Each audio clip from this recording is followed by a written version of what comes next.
말씀은 히브리서 11장 13절로 16절 말씀까지입니다.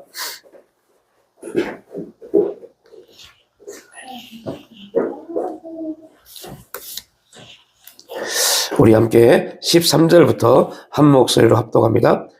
이 사람들은 다 믿음을 따라 죽었음에 약속을 받지 못하였으되 그것들을 멀리서 보고 환영하며 또 땅에서는 외국인과 나그네임을 증언하였으니 그들이 이같이 말하는 것은 자기들이 본향 찾는 자임을 나타냄이라.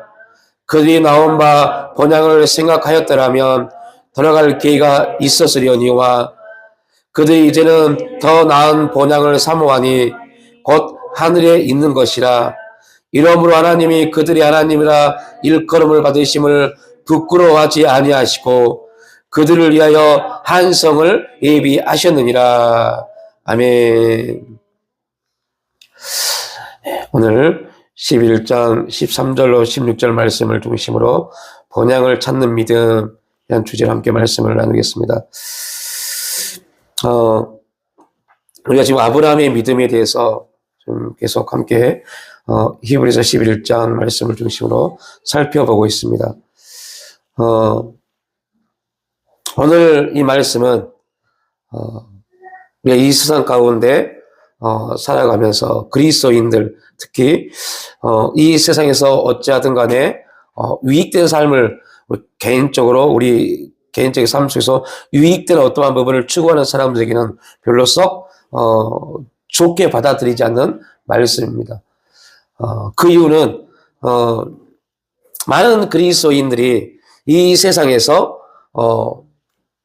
물질적으로도 그렇고 많은 좀 풍요로운 삶을 추구하고 그런 삶이 복이다, 하나님께 주신 복이다라고 생각하며 그러한 복을 받기를 갈망하고 기도하는 분들이 꽤 많이 있죠.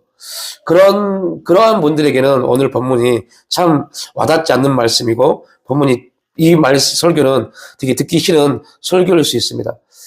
그럼에도 불구하고 아브라함의 믿음, 아브라함의 후손인 자들, 아브라함의 믿음을 추구하는 모든 사람들은 반드시 이 믿음이 우리의 믿음의 바탕이 되지 않으면 그 믿음은 거짓 믿음일 수 있습니다. 아브라함이 믿음의 조상이 될 수 있었던 것 또한 믿음의 조상으로 하나님이 세우시는 과정 속에서 하나님이 아브라함에게 나타냈던 수많은 일들이 있습니다. 그리고 결국 그 일들로 인해서 하나님은 하나님됨을 아브라함을 통해서 나타내셨습니다. 더 기가 막힌 사건이 뭐냐? 하나님은 아브라함의 하나님이 되심을 부끄러워하지 아니하였다라고 말씀합니다. 저는 개인적으로 저와 여러분의 신앙을 통해서 우리의 믿음을 통해서 하나님이 우리의 신앙, 우리의 믿음을 부끄러워하지 아니하는 그러한 신앙, 그러한 믿음의 삶이 되었으면 좋겠다는 생각을 갖습니다. 이건 너무너무 중요한 겁니다. 하나님이 우리의 하나님됨을 부끄러워하지 아니하였다라고 말씀합니다.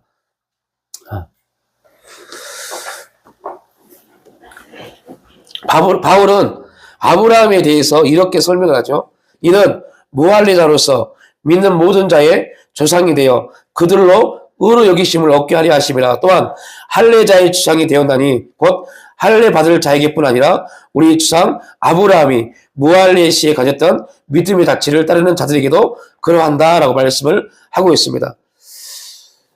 우리가 오늘 예배를 드리기 전에 기도했지만요.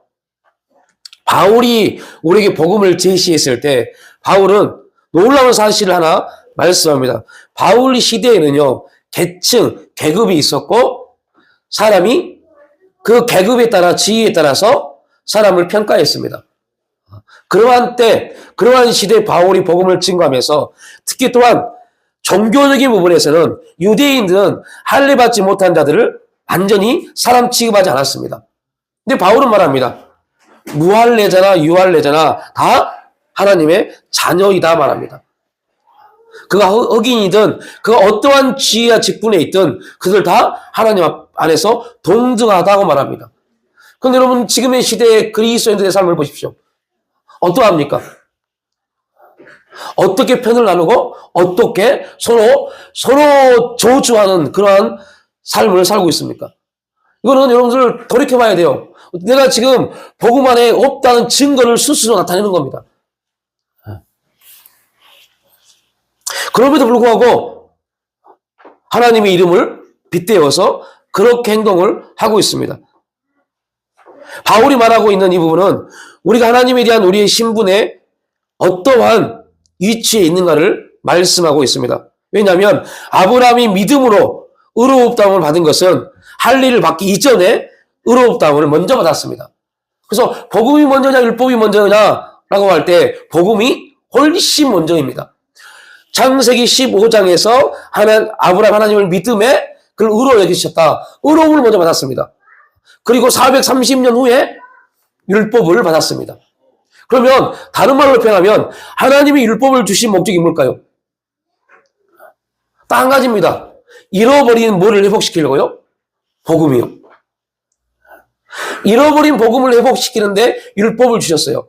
율법을 주어서 너희는 죄인이야. 너는 죄인이기 때문에 우리 하나님 앞에 나가서 철저히 죄인임을 고백하면 뭐가 회복돼요? 복음이요. 믿음이요. 그런데 이스라엘 백성들은 율법을 주었을 때 그 율법을 자기들을 높이는데 사용을 했습니다. 자기의 의로움을 나타내는데 율법을 사용했습니다. 그거를 성경은 뭐라고 그래요? 교만, 죄라고 그랬어요. 그러나 지금의 시대도 동일합니다. 이러한 우리의 잘못된 무지한, 오해하고 있는 믿음에 대한 신앙에 대한 부분이 깨지지 않으면 복음이 훨씬 위대함에도 불구하고 자기 사상과 이념에 빠져서 그게 옳은 것처럼 하나님을 빗대서 말을 합니다. 우리는 우리의 조상 아브라함이 믿음으로 우리 앞에 펼쳐놓은 그 발자취를 따라가는 겁니다. 이는 아브라함에 대한 우리의 연구를 학문적인 것 이상의 것이 되게 합니다. 그 말이 무슨 말이냐면 우리는 우리의 믿음의 길은요 딱 하나입니다. 아브라함이 하나님으로부터 부여받은 그 믿음의 길이요. 만일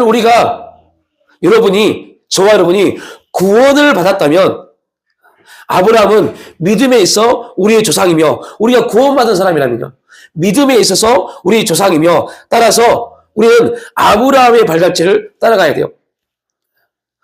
우리가 우리의 믿음 생활이 무엇입니까? 어떻게 사는 것이 믿음입니까? 믿음의 생활입니까? 라고 굉장히 많은 사람들이 질문합니다. 물어봅니다.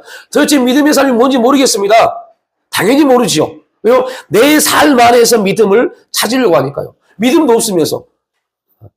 믿음의 삶을 경험하지도 못하고 믿음이란 주제를 가지고 고민도 안 해봤으면서 내 삶의 바운드리 안에서 믿음의 삶을 찾으려고 하니 찾으시겠어요?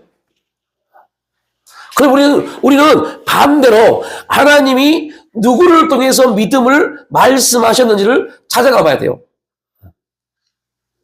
그래서 여러분들 학문은 우리가 항상 이러한 질문을 말합니다. A라는 어떤 답을 놓고 그 답을 찾기 위해서 많은 연구를 하지만 그 답이 연구를 통해 얻어지지 않으면 먼저 역설적으로 공부를 해봐라. 그러면 답을 가지고 문제를 풀어가면 풀릴 수 있는 일도 굉장히 많이 있습니다. 우리가 믿음이 뭔지를 모르면 하나님이 말씀하신 믿음의 사람을 찾아가 보는 겁니다. 여기서 말한 믿음의 사람은 교회 목사, 장로 이게 아니라 성경이 말한 믿음의 사람이요.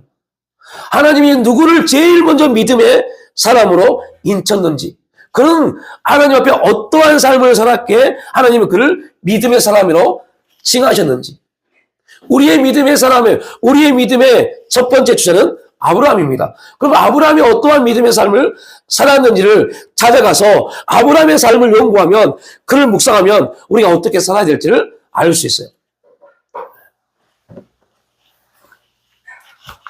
그래서 아브라함이 걸었던 길을 우리는 걸어가야 돼요.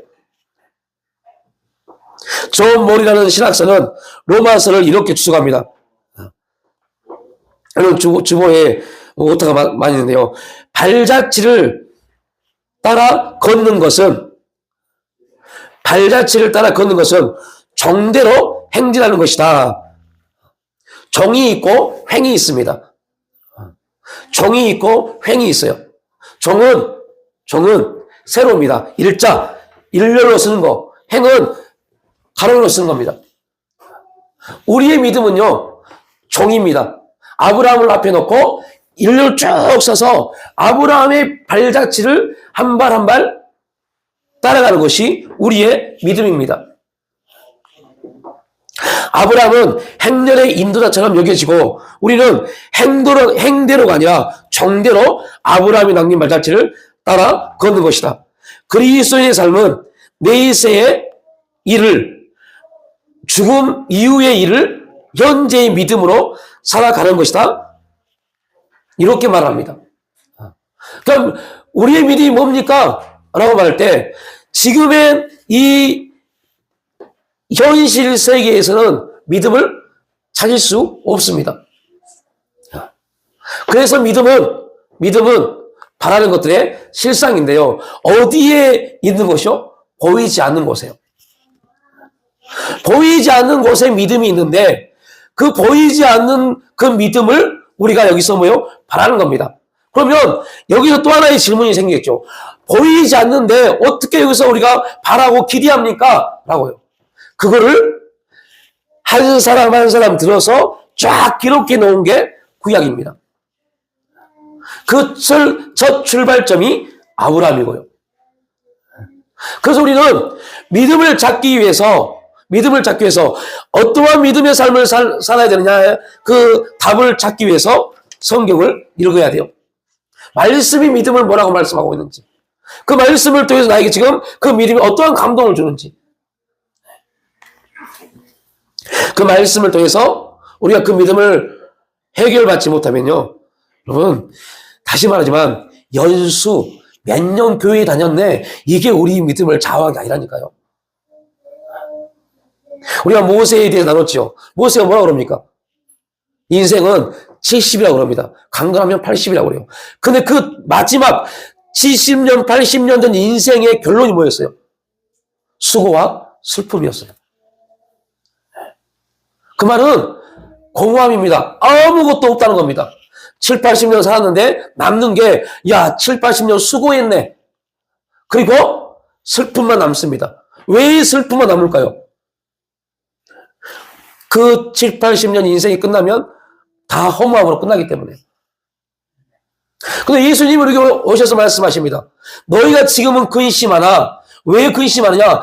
내가 아직 죽지 않고 성령이 너에게 임하지 않았기 때문에 그들에게 뭐가 없어요? 내세가 없어요. 그러나 이제 근심하지 않을 때가 올 것이다. 내가 죽고 부활하면 너희들에게 뭐가 생겨요? 여러분, 예수님이 죽고 부활하면 우리에게 뭐가 생깁니까? 이게 복음의 또 출발입니다. 이걸 알아야 돼요. 뭐가 생겨요? 내세요, 내세. 내세가 생긴다니까요. 인생의 가장 큰 두려움에 떨고 있는 이유가 뭐예요? 죽음이요. 그 다음 세계 아무것도 없다는 것 때문에요. 그런데 예수님이 죽고 부활하심으로 우리에게 놀라운 세계를 주셨는데 내세를 주셨습니다.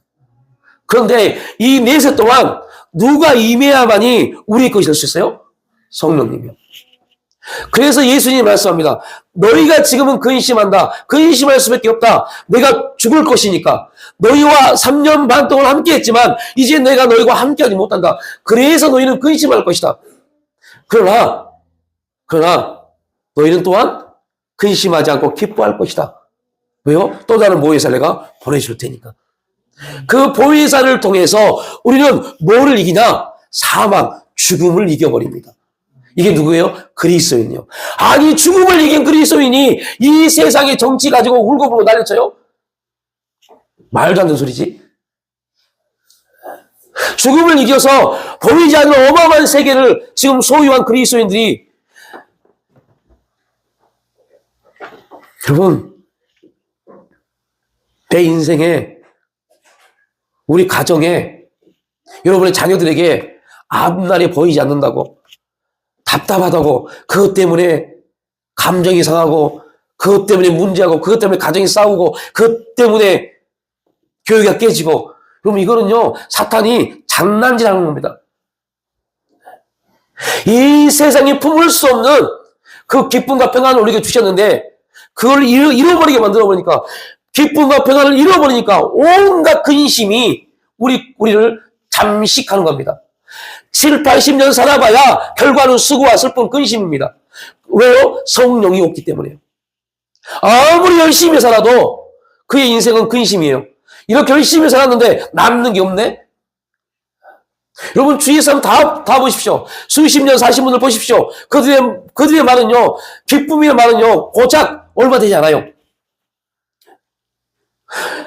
그러나 하나님을 진짜 만난 사람들은 그들의 인생이 기쁨과 평안으로 점쳐집니다.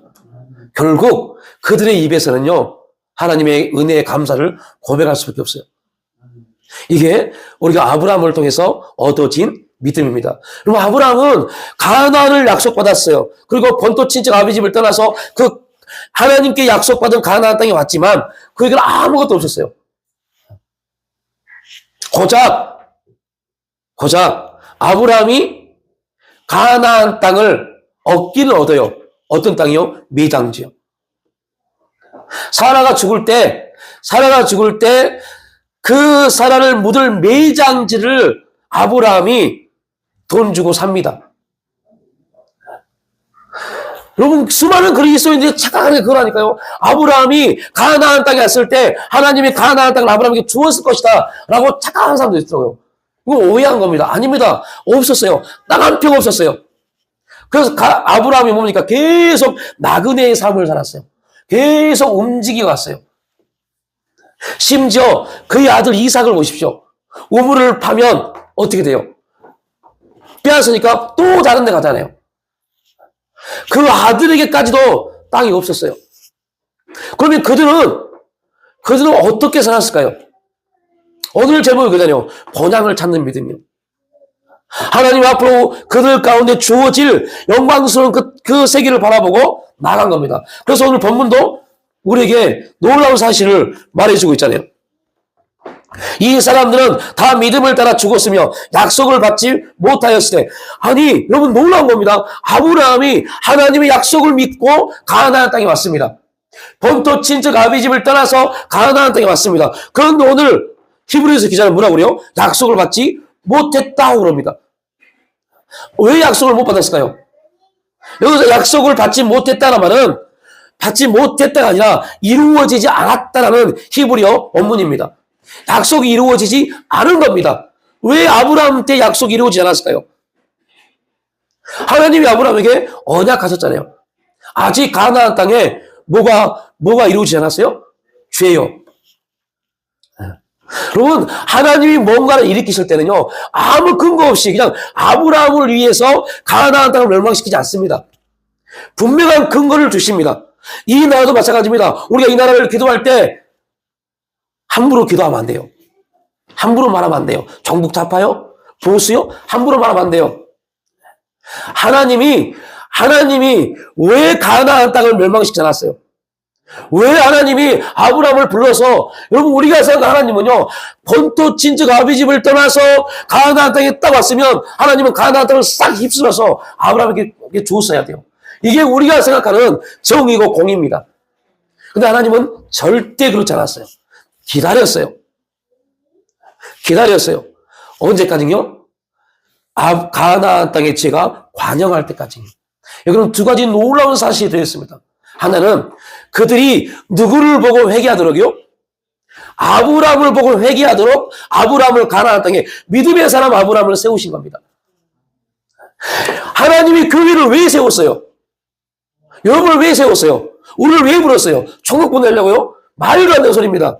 이 세상 사람들은 자기들 유익과 이익을 위해서 싸우고 논쟁하고 난리를 칩니다. 그들에게 하나님 되심을 누구를 통해서요? 우리를 통해서 선포하더라고요. 하나님의 간증을 보여주더라고요.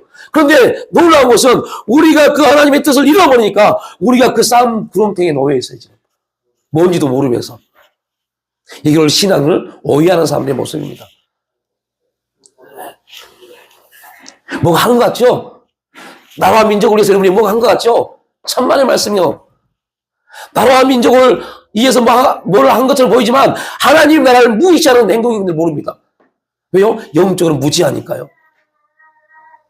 먼저 하나님이 왜? 라는 주제 안에 들어가야 돼요. 아브라함을 왜 가나안 땅에 불렀을까요? 그 가나안 땅 사람들에게 기회를 주신 겁니다. 그러나 그들은 아브라함을 통해서 변화를 받지 못했어요. 그래서 하나님을 허락하신 기회를 잃어버렸어요.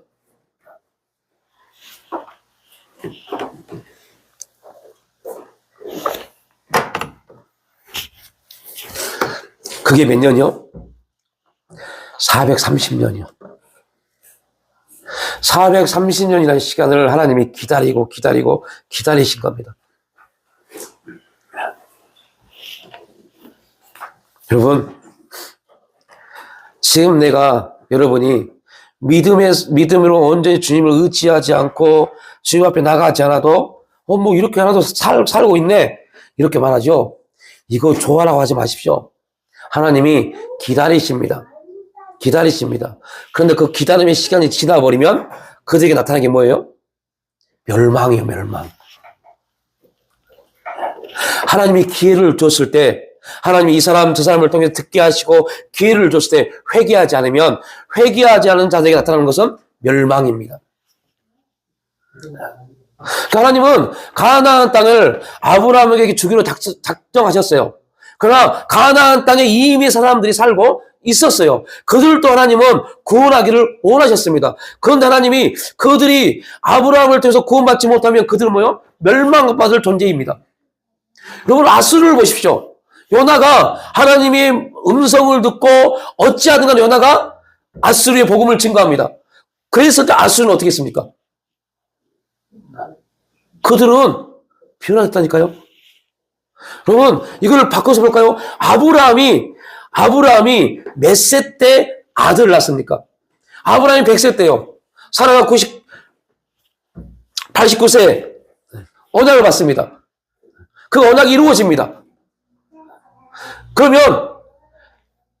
그리고 100세, 90세 아무런 희망도 없고 죽은 자 같은 그들에게 자녀가 태어났어요.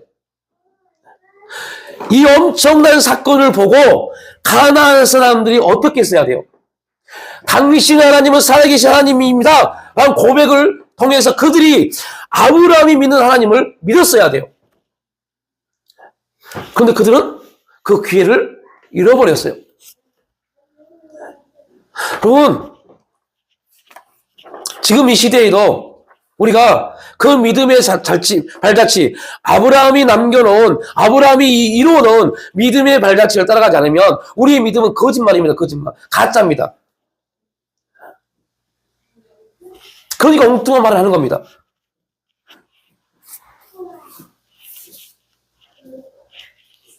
아브라함의 삶이 우리에게 이 삶에 대한 메시지를 증거합니다. 내세의 삶을 바라보며 살아가는 삶에 대해서요. 갈 바를 알지 못했지만 믿음으로 그는 걸어갔습니다. 아들이 없었지만 아들을 주실 것을 믿었습니다. 그리고 하나님께서 다시 살릴 것을 믿고 100세에 낳은 아들을 제물로 바쳤습니다. 이게 아브라함이 우리에게 보여준 믿음입니다.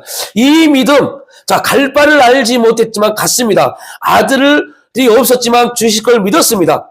하나님께 살리실 걸 믿고 100세에 난 아들을 바쳤습니다. 이 세 가지가 믿음의 발자취입니다. 그런데 이 세 가지 다가 뭐를 의미합니까? 이 세상의 기준으로 보면 이 세 가지가 뭘 의미해요? 엄청난 손해요. 완전히 말도 안 되는 우리에게는 손해를 받는 겁니다.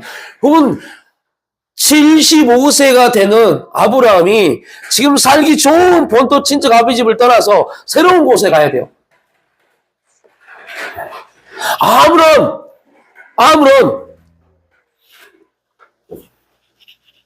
배워진 것도 없습니다.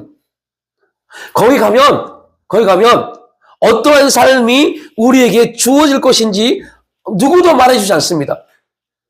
처음 가본 그 길을 아브라함은 하나님의 음성 딱 하나 듣고 그 길을 갑니다. 여러분, 지금 이 자리에는 우리도 처음 가보는 길을 매일 걷습니다. 누구도 가르쳐주지 못합니다. 부모가 자녀들에게 너 그렇게 살지 마! 라고 말하지만요, 부모도 그 자녀가 사는 삶을 모릅니다. 내가 살아온 삶의 경험에 의해서 말한 것 뿐이지 그 자녀가 어떻게 살아야 될지는 부모도 모릅니다. 오직 누구만 알아요? 하나님만 아십니다. 그러니까 우리 부모 세대의 삶을 가지고 자녀 세대를 너무 재단하면 그것도 잘못된 겁니다. 나는 이러한 삶을 살았어. 나는 이러한 환경 가운데 이러한 삶을 살았어. 너희도 그런 환경과 상황이 임할 텐데 그때 너희들이 이길 수 있는 것은 어떻게 살아가가 아니라 그때 너희들이 이길 수 있는 방법은 기도하는 거야. 이것이 부모가 자녀에게 이길 수 있는 삶의 원리입니다. 그러면 안 돼. 뭐가 안 돼요? 스스로 다 재단하지 마십시오. 뭐가 아는 것처럼. 자기가 어떻게 될지도 모르는데, 내가 어떤 삶을 살지도 모르는데 자녀 삶까지 관여한다고요?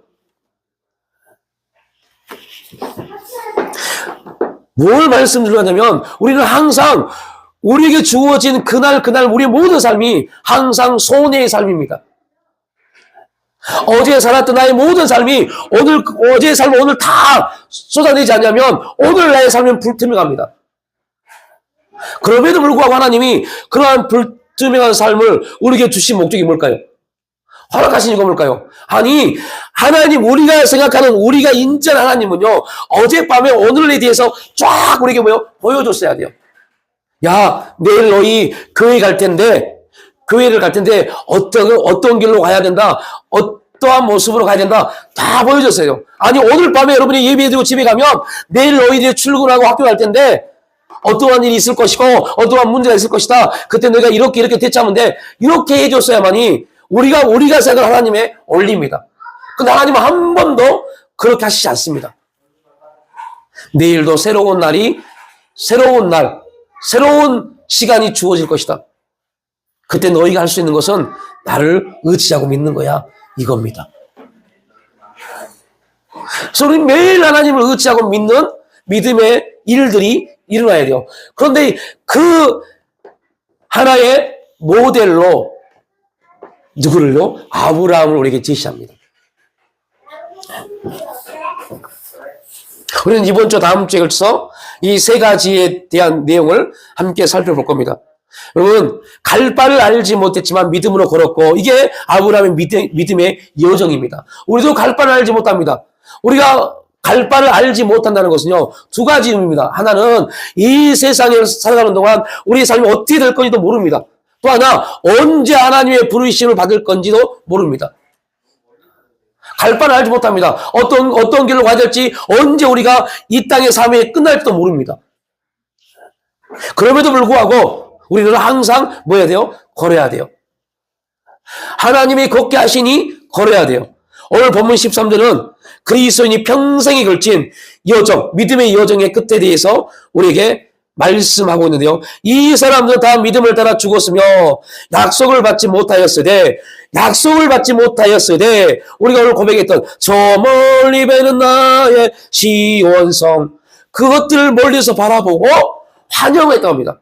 여러분, 놀라운 것은 아브라함 그 가족들은 갈 바를 알지 못해서 약속을 받지 못했어요. 그러니까 그들은 멀리서 보고 환영했다고 합니다. 뭘 봤을까요? 멀리서 봤다는 것은 뭘 말해요? 하나님의 나라요. 하나님이 이루실 일이요. 또 그들은 땅에서는 이게 오늘 우리의 나눌 키포인트입니다. 또 땅에서는 그들이 누구였어요? 아브라함이 누구였어요? 외국인요. 나그네요. 이 땅에서 가나안 땅을 약속받은 아브라함이지만 외국인이었다니까요. 외국인이었다. 다음 주에 좀 나누겠지만요. 이 말의 본뜻은 뭔지 아세요? 체류자라는 뜻입니다. 체류자라는 뜻이 뭡니까? 잠깐 있다 떠날 사람입니다. 성경은 아브라함을 그렇게 정의해버립니다. 가나안 땅에 그가 하나님의 부르심을 받아서 가나안 땅에 왔지만 그 땅에서 그는 외국인이었다, 나그네였다 라고 말해버려요.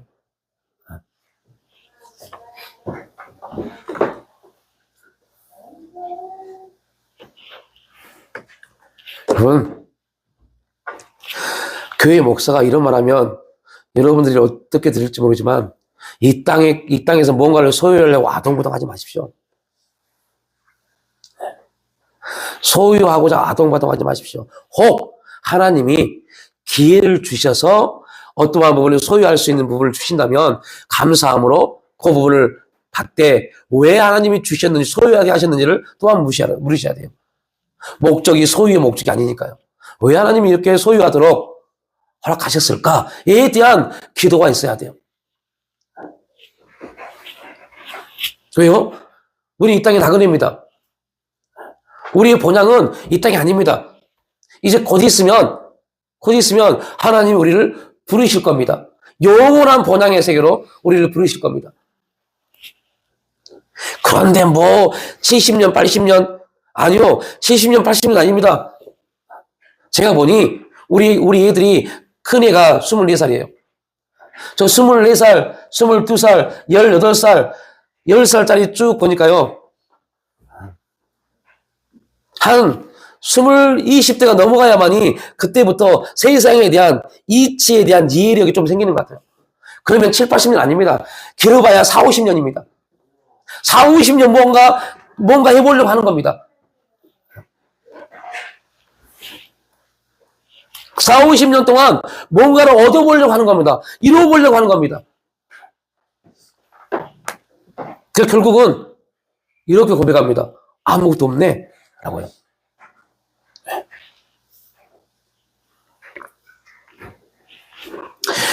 그들, 아브라함의 가족들, 아브라함을 통해서 이제 형성된 그의 후손들은 하나님이 그들을 통해서 이루실 일들을 신뢰했다. 그걸 보고 환영했다고 말합니다. 그들이 신뢰했던 약속은 이 지상생활 가나안 땅에서 성취되지 않았습니다. 심지어 누구도요? 야곱도 가나안 땅에서 자기 땅 없었습니다. 아브라함, 이삭, 야곱. 이스라엘 백성들 또한 기독교인들에게 가장 위대한 하나님이 어떤 하나님이냐라고 물어보면요. 아브라함, 이삭, 야곱의 하나님입니다. 왜요? 아브라함, 이삭, 야곱은요. 우리의 신앙을 그 종류에 따라서 정확하게 보여준 세 사람의 인물이기 때문에요. 그것들도 가나안 땅이 그들의 소유가 아니었어요. 그러나 이 땅에서 성취지 않았습니다. 그러나 그들은 그것들을 멀리서 보고 환영했다라고 본문은 말합니다. 아브라함은 자녀를 약속받았으며 사라에게서 태어날 약속의 아들을 고대했습니다. 하지만 하나님이 약속하신 모든 것, 즉 하늘의 별과 같은 자손 및 그 자손들과 더불어 아브라함이 그 땅을 소유하게 되리라는 것들이 아브라함의 지상생활에서 이루어지지 않았습니다. 야, 저 하늘의 무별 봐라. 너희 자손이 이렇게 될 것이다. 그러면 여러분 두 가지. 아브라함이 되기 전에 아브라함은 많은 사람들의 아버지입니다. 아브라함에서 아브라함으로 바뀔 때 열국의 아버지입니다. 그러나 아브라함은 그렇게 많은 자손을 그가 살아있을 때 보지를 못했습니다.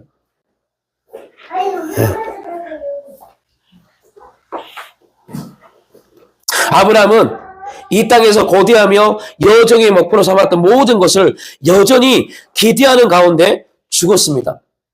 이게 여러분 정말 놀라운 겁니다. 그래서 여러분들 믿음은 어떠한 역사가 있냐면 그래서 기독교인들의 가정에는요 반드시 하나의 가온, 이걸 가온으로 삼아야 되나? 목표가 있어야 돼요. 어떤 목표요? 믿음의 가정, 믿음의 유산이요. 믿음의 유산은요, 주님이 재림하기 이전까지, 재림하신 딱 그때까지 끊어지지 않습니다. 이게 영적으로 이해돼야 돼요. 아브라함이 하나님의 약속을 받았지만, 그리고 여전히 아브라함은 기대했습니다. 그 약속이 뭐 할 것이요? 이루어질 것이요. 그런데 아브라함이 그 약속을 다 이루어진 걸 봤습니까? 못 봤잖아요. 그냥 누구를 통해서요? 그 후손을 통해서요. 그 후손을 통해서 결국 어디를 얻었어요? 가나안 땅을 얻었습니다. 그리고 이건 이 내세의 일은 이루어지지 않은 겁니다. 이 땅에서 일입니다. 그러나 결국 그의 후손으로 오신 예수 그리스도를 통해서 내세까지 얻었습니다. 아브라함은 이 땅에서 외국인이고 나그네였지만 그것들을 멀리서 바라보고 이제 하나님이 이 땅에서 얻어지지 못한 것을 내세에서 이루어질 것을 바라보고 환영했습니다. 근데 그것이 언제 이루어져요? 수천 년 후에 그의 후손으로 오신 예수 그리스도를 통해서요. 그런데 놀라운 것은 아브라함은 자기가 죽을 때 하나님, 내가 진짜 어떻게 여기까지 왔는데 가나안 땅 하나 못 받고 이렇게 죽습니까? 이렇게 말하지 않았습니다. 왜요? 그 믿음이 계속 믿음이 흘러가서 반드시 그 믿음의 역사가 이루어질 것을 보았기 때문에요. 이해가 되십시오? 이게 우리의 믿음이라니까요. 그래서 우리의 믿음이 온전히 하나님 앞에 인정받지 않으면 그 믿음은 우리 자녀에게 아무런 효과가 없습니다. 믿음은 하나님이 우리에게 약속하신 그 믿음은 나와 내 후손들에게 계속적으로 이루어질 일들이니까요. 그래서 여러분들, 부모들이 진짜 하나님 앞에, 하나님, 내가 하나님 앞에 어떠한 부르심을 받고 어떠한 신앙생활을 해야 되는지에 대한 진짜 철저한 물음이 있어야 되고 그 순종이 있어야 돼요. 그러한 것들이 우리 자손들에게, 우리 믿음의 후손들에게 엄청난 결과물로 나타나는 겁니다. 이거는 우리가 아브라함을 통해서 깨닫고 얻어지는 원리입니다. 아브라함과 그의 자녀들은 약속받은 것, 즉 자기들의 본향 갖기를 고대하며 일평생을 보냈습니다. 하나님을 신뢰하며 하나님이 주신 약속을 믿었지만 그 약속을 받지 못하고 죽었습니다. 육신적인 가치관에서 봤을 때, 그죠? 이 세상의 논리를 볼 때 그들이 말하는 믿음은 권할 만한 가치가 아무것도 없습니다. 그렇죠? 아니, 여러분 생각해 보십시오. 여러분 왜 예수 믿으세요? 예수 믿으세요. 지금 많이 그렇지 않지만 예전에 예수 믿으세요라고 하면 그렇게 복음을 증거하는 사람은 제일 많이 말하는 게 뭐예요? 예수 믿으면 복 받아요. 예수 믿으면 잘 돼요. 이거였습니다. 그런데 아브라함이 우리에게 증거해 준 복음은 뭡니까? 하나님의 약속을 받고 본토 친척 아비 집을 떠날 만큼의 결단을 내렸지만 아무것도 없었어요. 이러한 복음을 증거해야 됩니다. 이 복음을 증거해야 되는데 이 믿음을 누군가에게 권할 만한 가치가 있어 보이십니까? 야, 너 예수 믿어봐야 하나님이 약속하시되 이 땅에서 아무것도 안 이루어져. 이렇게 말할 때 이 믿음의 가치가 있으십니까?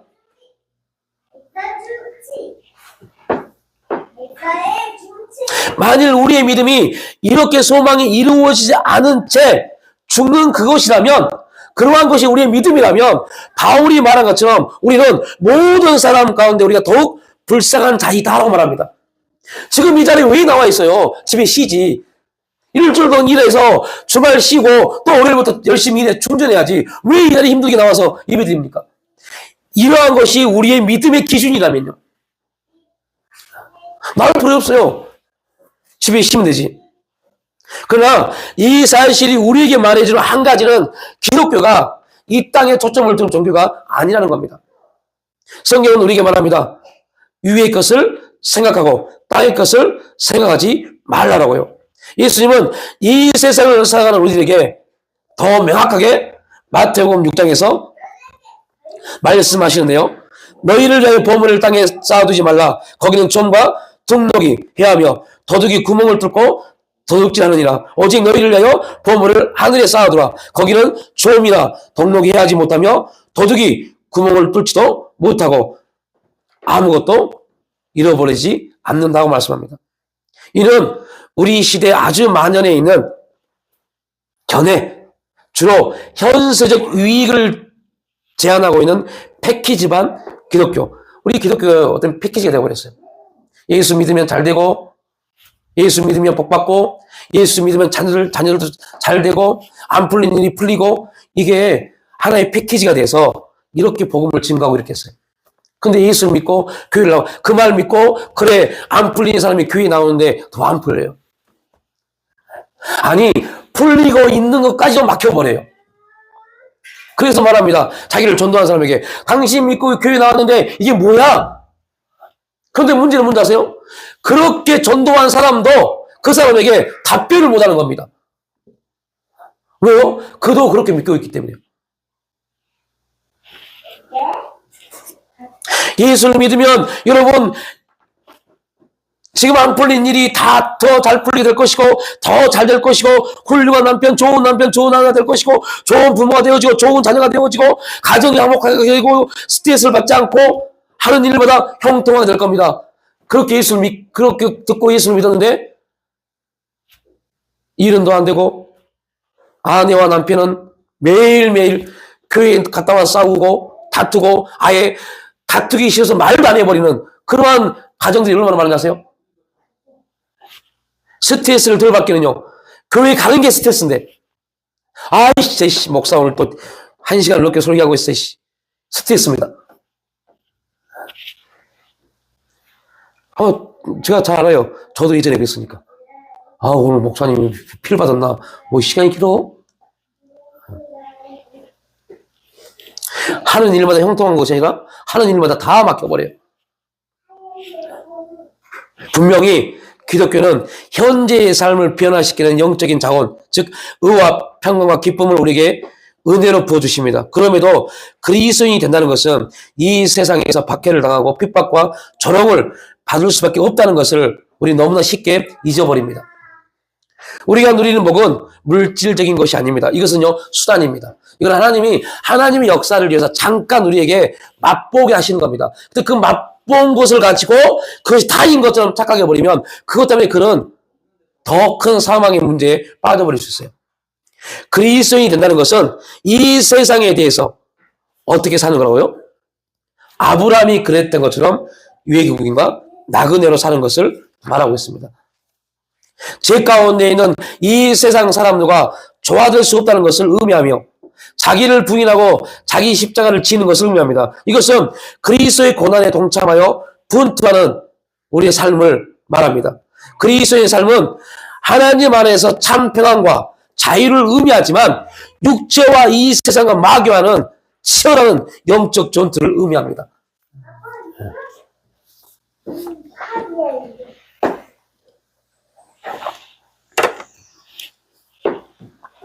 바울은요, 우리가 무덤 너머에서, 죽음 너머에서 큰 복을 누리지 못한다면 차라리 현세의 죄의 쾌락을 즐기는 향락주의자처럼 사는 것이 낫다고 말했습니다. 그러니까 죽음 너머, 무덤 너머에서 이 세상이 아니라 보이지 않는 하나님 나라 안에서 주어지는 복을 누리지 못한다면 차라리 현세에서 쾌락주의자처럼 살아가는 것이 낫다고 말했어요. 그 말씀이 고린도전서 15장에서 이렇게 표현합니다. 죽은 자가 다시 살아나지 못한다면 내일 죽을 터이니 오늘 뭐 하자? 오늘 먹고 마시자. 우리에게 부활이 없다면, 내세가 없다면, 야, 이게 뭐냐? 그러니 우리는 곧 있으면 죽을 테니까 노세 젊어서느라 늙어서는 못 노나니 이게 인생의 목표가 되어버린다니까요. 어떤 고사님이 저에게 이런 말씀 하시더라고요. 목사님 제가 그동안은 교회를 위해서 열심히 교회만 위해서 나는 전도하고 복음 증거하고 그렇게 살았는데요. 어느 날 제가 친구들과 어느 논어를 갔다 왔는데 아이고 이런 재미를 다 잃고 살았습니다. 이렇게 말씀하시더라고요. 제가 그분에게 뭐라고 말씀했을까요? 지금이라도 열심히 놀러 다니세요. 뭐라고 말했을까요? 이렇게 말했습니다. 하나님이 권사님을 시험하셨는데 그 시험에서 권사님은 지셨네요. 라고요. 하나님이 권사님을 시험하셨는데 뭘 시험하셨어요? 이러한 부분을 경험시켜 주신 겁니다. 그리고 네가 어떤 걸 선택하는 거 보자. 근데 결국 그 권사님은요, 그동안 자기가 살아왔던 것이 허무하게 느껴져 버린 겁니다. 이런 재미가 있었는데, 그러면 그는 뭐에서 재미를 못 느꼈어요? 기쁨을 못 느꼈어요? 신앙생활에서요. 신앙생활에서 재미를 못 느꼈어요. 기쁨을 못 느끼니까, 그런 놀러 다니고 하는 곳에서 또 다른 눈이 열리니까요. 아이고, 나는 그동안 이런 재미를 못 느꼈는데, 이제 내가 나이 늙어서 어떻게 하지? 여러분, 분명 성경은 말합니다. 그리스도 예수 안에서 참된 기쁨이 있다고요.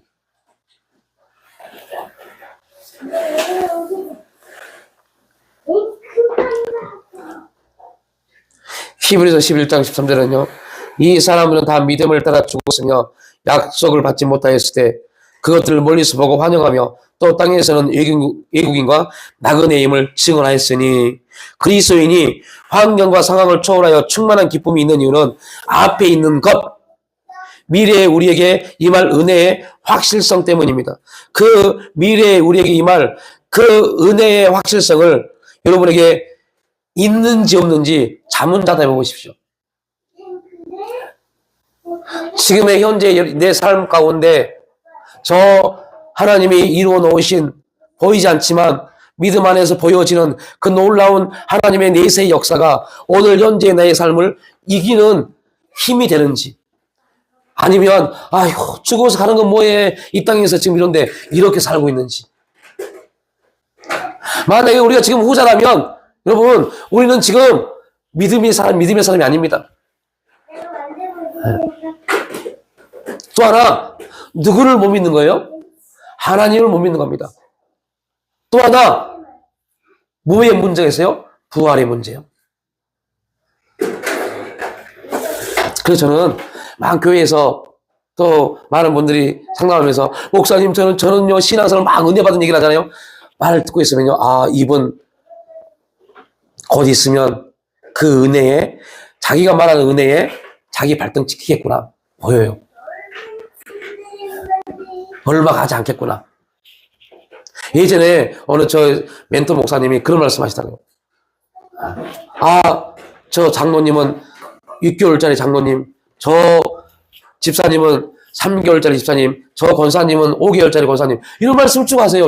도대체 이게 무슨 말일까? 무슨 말이지? 그런데 그 멘토 목사님이 밥을 먹는데 이렇게 말씀하세요. 김전사, 이제 목사 안수 받고 교회를 개척하고 교회를 하면, 교회 목회를 하면 보일 거야, 그게. 몇 개월짜리 장로, 몇 개월짜리 권사, 몇 개월짜리 집사 보일 거야. 그게 무슨 말일까? 생각을 했어요. 그런데 알겠더라고요. 은혜가 시작돼서 끝나는 시점이요. 은혜가 끝나는 시점이 보여요. 곧 있으면 은혜를 잃어버릴 때가 오겠구나. 이게 보여요.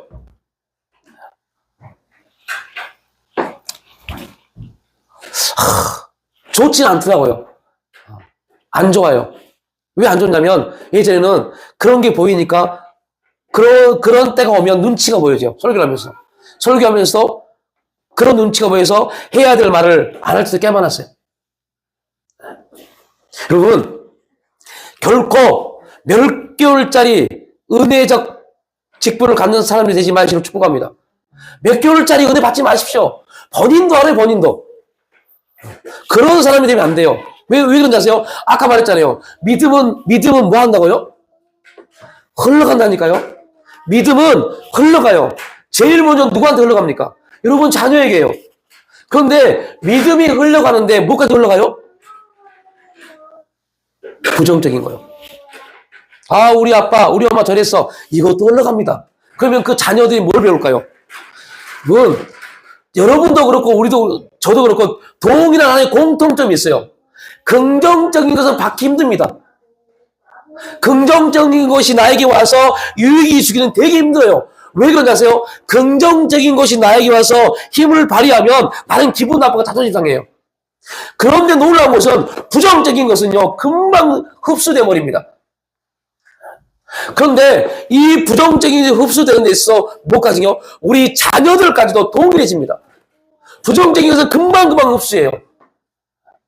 그래서 여러분들 진짜 잘해야 돼요. 진짜 잘해야 돼요.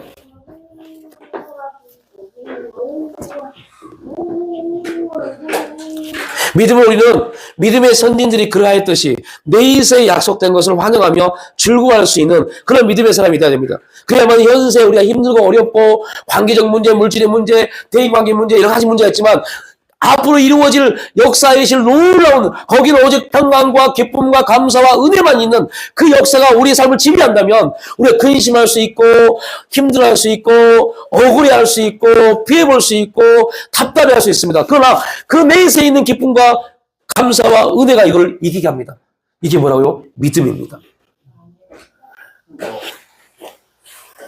그러므로 그리스도는 분명히 죽음에 대해 비그리스도인과 상당히 다른 견해를 갖고 있어야 돼요. 앞에서 바울이 내세의 삶을 강조했던 것처럼 그 강조가 죽음에 대한 바울의 견해를 형성했습니다. 바울은 자기가 로마 감옥에서 죽을 수 있다는 것을 알고 있었습니다. 그래서 빌립보서를 기록하면서 놀라운 사실이 있습니다. 이렇게 고백합니다. 이는 내가 사는 것이 그리스도니 죽은 것도 유익함이라. 빌립보서 1장 21절 말씀. 이 말씀이 여러분의 신앙의 질문이 될 수 있기를 축복합니다.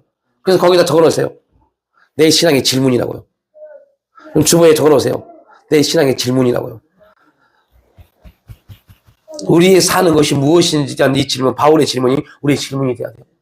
이는 내가 사는 것이 그리스도니 죽는 것도 유익합니까? 라는 질문이 되어야 돼요. 진짜 그런가?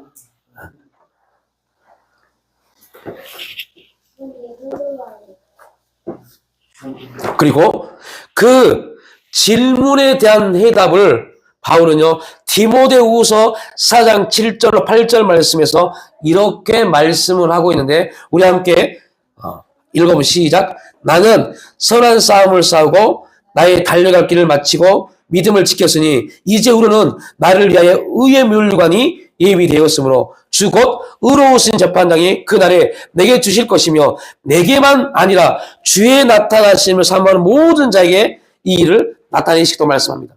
자, 빌립보서 1장 21절 말씀은 뭐에 대한 질문이요? 우리 신앙에 대한 질문입니다. 어떤 질문이요? 바울이 이는 내가 사는 것이 그리스도니 죽은 것도 유익함이라. 나는 과연 내 신앙은 과연 바울의 이 고백처럼 나는 지금 내 신앙 어떤 삶을 살고 있는가? 그리스도를 위해서 죽는 것이 나에게 유익됨이라고 말할 수 있는 그러한 삶인가? 내가 이 땅에 사는 것 그리스도를 위하는 것이니 이러한 질문, 그 답이 디모데후서 4장으로 결론 나야 돼요. 아, 그렇구나.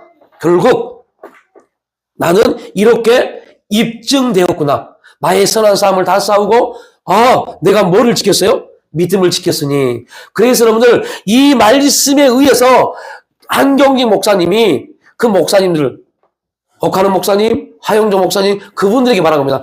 이 목사님들 예수 잘 믿으세요.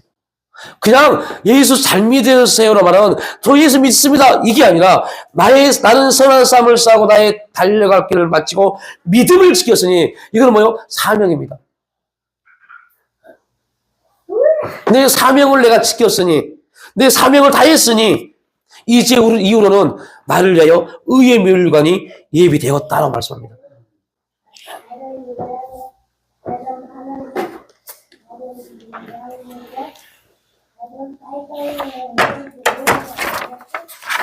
여러분, 바울은 죽음에 대해서 분명 우리에게 이렇게 말씀합니다. 예수 그리스도의 십자가를 중심에 두고 있는 그리스도인들은요, 승리에 대한 고백이 있습니다. 고린도전서 15장에 있는 이 말씀, 사망을 삼키고 이기리라. 사망을 삼키고 이기리라라고 말씀합니다. 사망아, 너의 승리가 어디 있느냐? 사망아, 내가 쏘는 것이 어디 있느냐? 이러한 담대한 고백을 선포할 수 있는 여러분의 믿음에게 축복합니다. 사망아, 여러분, 여기서 사망아란 말이 뭘 의미합니까? 이 고린도 전서입니다. 고린도 교회에 바울이 편지를 썼습니다. 그러니까 여러분들이 어떠한 말씀을 읽을 때 두 가지를 꼭 염두에 두십시오. 이 말씀이 어디에 있는 말씀인가? 자, 고린도 교회입니다. 고린도 교회는 지금 바울이 편지를 쓸 때 어떠한 문제가 있었어요? 엄청난 교회적 분쟁이 있었어요. 논쟁이 있었어요. 그 논쟁과 분쟁이 있었던 교회입니다. 그러면 그 논쟁과 분쟁을 일으켰던 교회를 멸망시키려고 일으켰던 존재가 누굽니까? 사탄이요, 사탄. 사탄이 쏘는 건 뭡니까? 사탄이 쏘는 건 사망입니다. 불화살, 사망입니다. 그래서 바울은 교회를 향해 선포합니다. 사망아, 너의 승리가 어디 있느냐? 네가 지금 사망아, 고린도 교회를 무너뜨리려고 부활이 없다 말하고 논쟁을 말하고 분쟁을 일으키지만 쏘지만 너의 쏘는 것이 무엇이냐라고 물어본 겁니다. 너의 승리가 어디 있느냐 물어봅니다. 아무리 사탄이 교회를 무너뜨리고 여러분의 가정을 무너뜨리고 불화살을 쏘고 사망을 쏠지라도 우리가 고백할 수 있는 것은 이겁니다.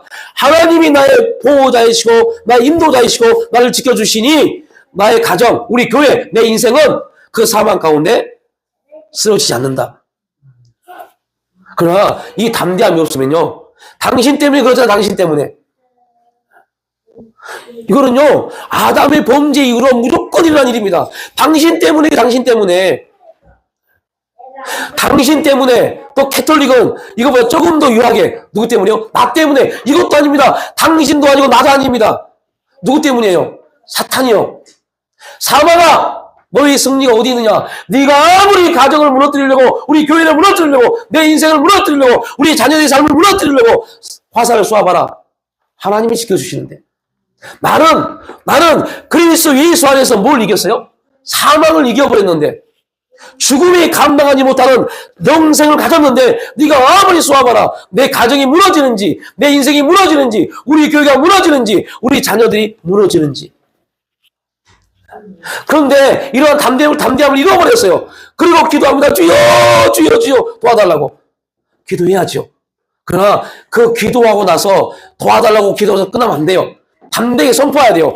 도와달라고 기도했다면 선포하셔야 돼요. 사탄아, 네가 아무리 나의 가정을 무너뜨리려고 사망을 쏘아봐라. 사탄아, 네가 내 인생을, 내 자녀들의 인생을, 교회를 무너뜨리려고 아무리 불화살을 쏘아봐라. 너의 승리는 없다. 너의 승리는 없다. 왜요? 이게 죽음을 이긴 사람들의 고백입니다. 선포입니다. 우리는 죽음을 이겼습니다. 결국 이 땅에서 우리는 죽을 겁니다. 그러나 그 죽음은요, 또 다른 영원한 이 삶의 문을 여는 순간입니다. 진짜 우리가 살아야 될 삶이요. 이 땅의 삶은 진짜가 아닙니다. 가짜입니다. 그래서 나그네입니다. 그래서 외국인입니다. 이제 곧 돌아가야 될 곳이 있기 때문에 외국인이고 나그네입니다. 그래서 이 땅에서 우리가 뭔가를 이루는 거 아무 소용도 없습니다. 뭔가를 이룬 것 때문에 믿음을 잃어버리면 가장 불쌍한 사람입니다. 뭔가를 이루려고 시간을 투자했다가 믿음의 시간을 투자하지 못하는 인생, 그 인생이 가장 불쌍하고 부끄러운 인생입니다. 그런 인생에게 하나님은 부끄러워하십니다. 그러나 정말 이 땅에서 힘들고 어렵지만 믿음을 지키려고 정말로 믿음 앞에 나가는 자들, 그들을 향해서 하나님 말합니다. 내가 너희 하나님 됨을 부끄러워하지 아니한다라고요. 얼마나 큰 축복입니까? 하나님의 대심판 가운데 딱 섰을 때, 야! 내가 사랑하는 내 자녀가 왔구나. 내가 부끄러워하지 않는 내 자녀가 왔구나. 이런 음성을 들어야지. 아이, 저거 또 안 돼, 저거. 저 안 올 줄 알았는데. 이러면 안 되잖아요. 여러분, 저희 막내가 요즘 바람이 났어요. 토요일마다 친구 집에 놀러 가요. 그런데 그 친구 집도 여자 4명이서 남자 친구 하나 있는데 그 집에 놀러 가요. 그래서 부모님 우리를 계속 물어봅니다. 엄마가 괜찮대? 엄마가 오락한대? 계속 몇 번이나 물어봐요. 정말 여러분들 가정의 친구들을 와보면 압니다. 얼마나 힘든지 아세요? 그냥 왔다 안 가요. 몇 시간 놀아요. 그럼 다 케어해야 돼요. 그것도 5명이 가니까요. 계속 물어봐요. 괜찮대? 괜찮대! 오락해! 괜찮대! 그래서 보내요. 그랬는데 혹 그 부모가 에이 저들 또 왔네 그러면 안 되잖아요. 여러분 그런 적 혹시 없으십니까? 그런데 하나님이 심판 때 마지막 백보자 심판 때 우리를 보고 저 왜 왔지? 제 지옥 갈래가 천국 갔네? 이러면 안 되잖아요. 하나님 우리를 보고 내가 부끄러워하지 않냐는 이 세상을 향해서 부끄러워하지 않냐는 나의 믿음의 사람이 왔구나. 이런 소리를 들어야죠. 오늘 본문의 말씀처럼요. 사망이 그 인생을 무너뜨리고 사망이 그 가정을 무너뜨리고 사망이 그 가정을 완전히 쑥대밭시켰어도 그가 믿음을 지켜서 하나님께 영광 돌렸던 내 사랑하는 부끄러워하지 않는 내 자녀가 왔구나. 이런 음성을 들어야죠. 아이 제가 시험 한번 해보려고 그 환경 줬더니 금방 낙심해버리고 아이고 저 별명은 3개월짜리야. 이런 말씀 드리면 안 돼요. 와, 그런 환경 가운데서도 굳건하게 우리 장로교, 개혁주의 장로교 가장 기본적 신앙 교육서가 웨스트민스터 서리 문답입니다. 거기에 이런 말이 있어요. 성도가 죽을 때 그 영혼은 완전히 거룩하게 되어 즉시 영광 가운데 들어가고 그들은 여전히 그리스도께 연합하여 부활할 때까지 무덤에서 쉬고 있다. 얼마나 멋진 말입니까? 무덤에서 산화되고 썩은 게 아니라 무덤에서 뭐 하고 있어요? 부활을 기다리면서 쉬고 있는 겁니다. 이때 여러분의 얼굴은 웃음으로 확 피해야 돼요. 아, 이게 하나님의 은혜구나라고요. 이게 믿는 사람들에게 좀 특권이구나.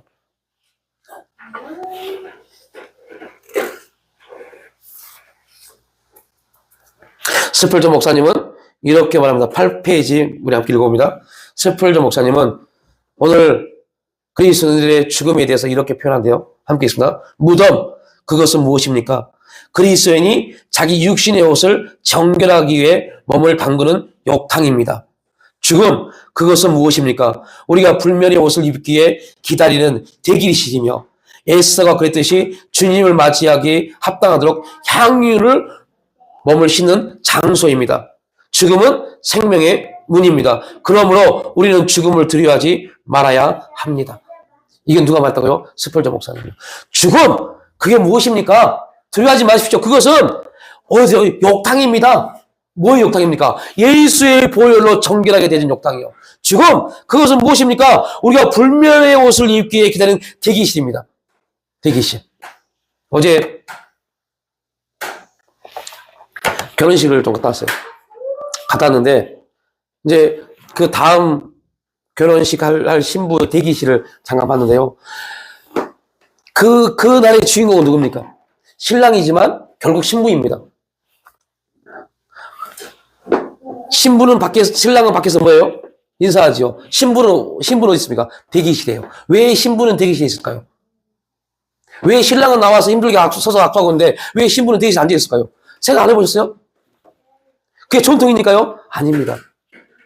신부는, 이거는 우리나라의 전통 문화도 있지만요. 신부는 그 시간에 감추어져 있는 비밀입니다. 그 결혼식의 꽃이기 때문에. 그 신부를 보기 위해서 사람들이 쭈삣쭈삣 대기실을 쳐다봅니다. 여러분, 우리의 죽음이 세상 사람처럼 그렇게 말하면 안 돼요. 우리의 죽음이 호랑이는 죽어서 가족을 남기고 사람은 죽어서 이름을 남기네. 아닙니다. 우리의 죽음은 곧 뭘 남겨야 돼요? 믿음을 남겨야 돼요. 그래서 여러분의 자녀가 부모를 생각할 때 혹 추도 예배를 드린다면 부모를 생각하면서 추도할 때 우리 부모님의 믿음, 이 말 딱 한마디면 모든 게 다 해결되어 버리는 그러한 신앙이 돼야 돼요. 그게 죽음이 우리에게 주는 축복입니다. 아브라함은 평생 동안 땅의 소유에 대한 약속의 성취를 갖지 못했습니다. 그런데 창세기 23장이 처음으로 그 땅을 삽니다. 그리고 이제 아브라함에게 창세기 23장은 엄청난 믿음의 역사로 끝납니다. 뭐로요? 땅을 딱 샀다는 거. 이거는 다음 주에 설명할게요. 땅을 샀다는 거. 엄청난 축복입니다. 이 땅이 곧 내세를 바라보는 아브라함의 믿음을 상징하고 있습니다. 여러분, 저의 고향은 전라남도 장군 용산면 운주리 207번지가 아닙니다. 저의 고향은 저 윗동네 하늘입니다. 우리가 가야 할 곳은 하늘입니다. 그곳을 향해서 우리는 나갑니다. 저희 아내가 이런 말을 해요. 아니, 그렇게 힘들게 몇 시간씩 걸려서 꼭 그렇게 가고 싶었어? 라고요. 네. 명절 때 여러분들 그렇게 시간이 걸리면 갈 수 있을까요? 자희 집사님, 민수사님, 대전 가는데 40시간 걸리면 가겠어? 네. 명절날 40시간 걸리면 가요? 자희 집사님 가시겠어요? 충주 가는데 40시간 걸려요. 저는 48시간 걸렸어요. 그런데도요, 힘들지 않았어요. 왜요? 곧 있으면 나의 고향을 가니까. 그런데 은혜 받고 나서요, 은혜 받고 나서 깨달았어요. 야, 48시간이 문제가 아니구나. 이스라엘 백성들이 저 갈대아 우리에서 포로에서 해방돼서 그들이 돌아올 때요, 어떻게 돌아온다고 하세요? 여러분, 정말 제가 그 영상을 좀 구해보려고 여러 방송에서 알고 있는데, 지금 연락하고 있는데요. 유대인의 영성이라는 그 프로그램이 있어요. 거기에 유대인들이 갈대아 우리에서 1800km, 어떤 분은 3600km 말합니다. 그 길하면 엄청난 길을 그들이 돌아올 때요, 한시도 빠지지 않고 찬양을 하고 왔습니다. 지금 어디 가니까요? 고향이요. 하나님 있는 고향이요. 그곳을 돌아오면서 막 찬양하며 춤을 추면서 갈 때는 포로로 끌려갈 때는요, 헬몬산을 넘어갈 때 앞에 사람이 얼어서 죽으면 앞에 내 눈에서 코가 덜렁덜렁 거립니다. 이런 죽음의 두려움과 고통과 사망이 그들을 엄습했지만요, 돌아올 때는 기쁨으로 돌아옵니다. 이제 내 고향으로 돌아오구나. 1800km 힘들지 않았어요. 그다음 왔어요. 엄청난 재물을 들고 그 낑낑대면서 오면서 춤을 추며 옵니다. 찬양하면서 옵니다. 내 고향을 향해서요. 우리의 본향이 영원히 사라지지 않는 본향, 이 땅에 비교할 수 없는 그 본향이 지금 우리를 기다리고 있습니다. 허다한 믿음의 증인들이 우리를 지금 보고, 와, 나의 후손들이, 내 믿음의 후손들이 하나님이 그들을 부끄러워하지 않는 믿음의 사람이 되기를 원한다 라는 마음으로 우리를 지금 지켜보고 있습니다. 우리의 신앙이 그러한 신앙이 될 수 있기를 주님의 이름으로 축복합니다. 아버지, 본향을 향하여 나가는 믿음, 하나님이 부끄러워하지 않는 믿음의 삶, 그 거룩한 은혜가 우리의